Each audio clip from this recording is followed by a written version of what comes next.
Guys, this is kind of a palette cleanser video. We're going to look at one of the best cheap knives, like under $60 that I've seen in a very long time, and I owe it to myself because earlier this morning I filmed a video about a knife that is just garbage. So let's turn this around and take a look at the Bestechman Goodboy. All right, guys, every once in a while you will get a little piece of trash from this morning's garbage knife video. Every once in a while you will get a budget knife in that just surpasses any expectations you have for it. And that's what happened with this one. This is the Bestechman Goodboy. Now, I got this knife for free when I ordered my Microtech Amphibian, and I have been absolutely impressed by it. It's not a real expensive knife. It's under $60. I think they're $53 right now. It is a button lock, G10 scales, D2 blade, and it's done with a thumb stud, and like I said, button lock, so you can kind of release it. And I'm very impressed with this. As you can see, this is out here. I cut up a lot of stuff with this because it's a really great knife. So I can't remember if I did a final review of this. So what we're going to do is we're going to give you some specs, some size comparison. I'm going to tell you why I've fallen in love with this and just the overall impressions with the Bestechman line. So you're looking at 8.19 inches overall length. Blade length is 3.54. It's done in D2. It is a flat grind with a unique grind to its, we'll talk about that in a second. It is done on thumb studs. It's D2, like I said. This is satin, but they have a bunch. They have some that are coated, a bunch of different handle colors and things like that. It's an impressive package, and it's not that heavy. It's just about 3.5 ounces, and it is ambidextrous because it's a button lock, and they put screws in those little holes. It is tip-up carry only. Now, let's go ahead and get some size comparisons out of the way because, like I said, if you're new to the channel, I can tell you all day the length of a blade, but if I don't show you something to reference it, you don't know. So the first knife you're going to see for size comparison is my Spyderco PM2, which is, I think, the best all-around EDC on the market. Just really, really good and a well-known knife. Your next knife for size comparison, it's the Benchmade 940, probably one of the best-known knives on the knife market. And your final knife for size comparison is the legendary Crazysharp Sabenza. This is a large 21. As you can see, this is a little bit bigger than that. So let's go ahead and get this out of the way so we can talk about how much I've fallen in love with this knife. So like I said, this is a Keanu design Bestechman Goodboy. And like I said, I was not expecting a lot when I found out I was getting this knife for free, and it has absolutely hit above its weight class. So this thing is not an expensive knife. They're under $60 still. You can get them on Blade HQ. I will put a link to it down below. But where it really shines is the fact it is very, very thin. It's done in D2, which obviously has been heat treated really well because that's still the factory edge. It was an aggressive factory edge on this, but it has held up. It may need a little touch up because it does do a lot of work around the shop here, but it has absolutely been a real hidden gem. A real banger of a budget knife. It is done in a unique grind that is very akin to a Tonto. So you've got, even though this blade has a bit of a flat, it's a flat grind, right? But it's then not got much of a distal taper, and that is accomplished. The tip is accomplished by just grinding that off. A lot like the Wee Knives 601 and a couple other knives. This is very akin to a Japanese style Tonto. So you've got a really sturdy blade with a bit of a distal taper, and then the tip comes down right there. It comes down really fine behind the edge on this. This is one of the thinnest ground budget knives I've had ever come in, and it cuts like an absolute laser. The button lock on it is done really well. Now it's dirty, so it's got a little bit of stick to it, but the button lock on it is done really well. And one of the things I like about it is that the button lock is recessed when the knife is closed, which means that there's not much of it to be proud in hand while you've got it. And that means there's no chance that if you bump this that you're going to disengage that, because you have to push it down pretty far to get it to disengage. The thumb studs are placed really, really well on this to allow you access to it. And then the feel in hand is great. It's got a nice deep carry pocket clip that is slim. It's pretty slim. It's a pretty comfortable pocket clip. A lot of times these budget knives have garbage pocket clips, and they milled out a slot for it, so it really doesn't move. It's got a little bit of flex to it, but it really doesn't move. And even if your screws get a little bit loose, you're not going to have that pocket clip walking around on the knife.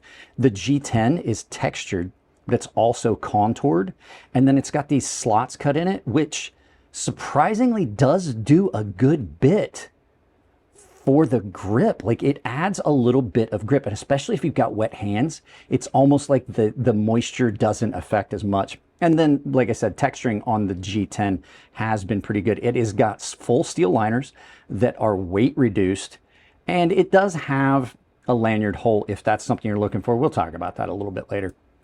But as far as the way it cuts, you're just not going to find a budget knife that does much better. This is what, Spieler, you get mad at me. This is what a Benchmade Bugout could be if they weren't trying to overcharge you. This is a under $60 knife that has that kind of same light, thin blade feel that you get from a Benchmade Bugout.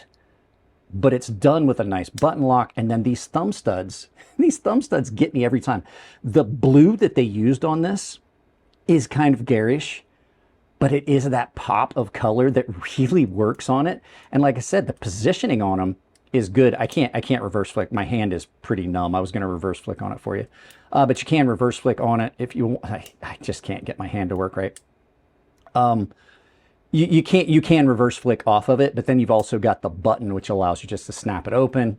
Just the lines on it are really good. And then for a budget knife, the jimping on this is brilliant. There's good jimping here that typically I'm not a fan of, but then the jimping here is really good. And you can see it gets carried a lot. There is a lot of dirt and grime in those jimps, if you will. So yeah, it's a really good knife. And I wanted to also mention, like, just the fact that they milled their pivot, even though it's a little off center, they milled their pivot with their logo. That's not a cheap process. So you've got a one-side pivot, and it is keyed. I've had this knife apart. It's keyed so it doesn't move around. Just a lot of work really went into this for it to be a budget knife, and there's a lot of real good design work here at play. It's the first of the KATSU knives I've ever had. Now, there are a couple small things about it that I'm not a fan of, and we're going to talk about those. Flip side of the story, flip side of the knife. So just a couple of small things, like really very small things.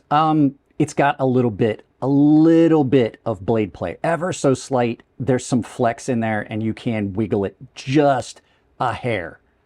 And if you tighten this down, if you try to tighten it down much more, you lose the free action on it. Like, it's kind of finicky on how tight the pivot is, but it came with a little bit. Now, it could just be that there's a small bit of flex in there, but it's not horrible.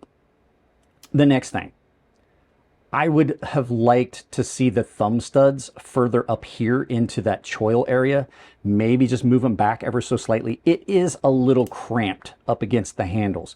It's slightly cramped to get in there. Like, you really, like, I have a hard time with the reverse flick because it's so close to the handles right here up against this piece. If they had just moved it up just a little bit into that area and left it at that same height, you'd have a lot better access to them. But it does allow you to slow roll really well.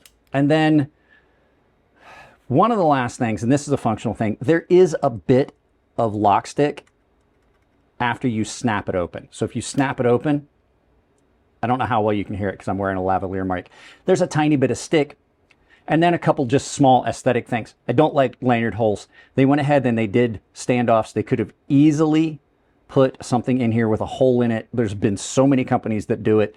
They could have done that and just put another one of these with a hole through it so you could tie a lanyard to it. And then, just for me being OCD, the pivot is a little bit off center, but those are little things.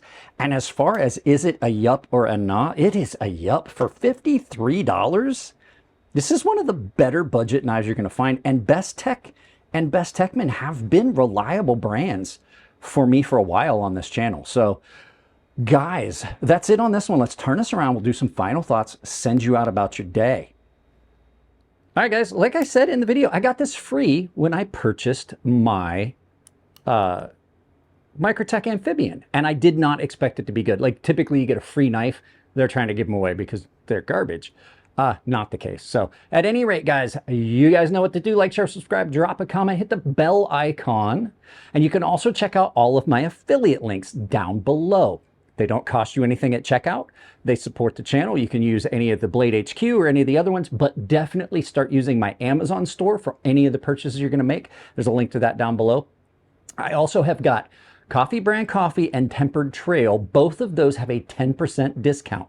Go check them out. If it's not for you, that's fine, but I can save you 10% at checkout at both of those. I can also save you 10% at Fair and Forged Knife Works, KATSU Blades, or I'm sorry, KATSU Knives and Rosecraft Blades with coupon code crazysharp, all one word. You can also support the channel if you want to join a membership down below and get in on some exclusive content. I haven't been as good about doing that as lately, but I also have got a public Discord. Actually, it's a gilded. It says join the community down in the description down below. So guys, that's it on this one. If it's your birthday, happy birthday.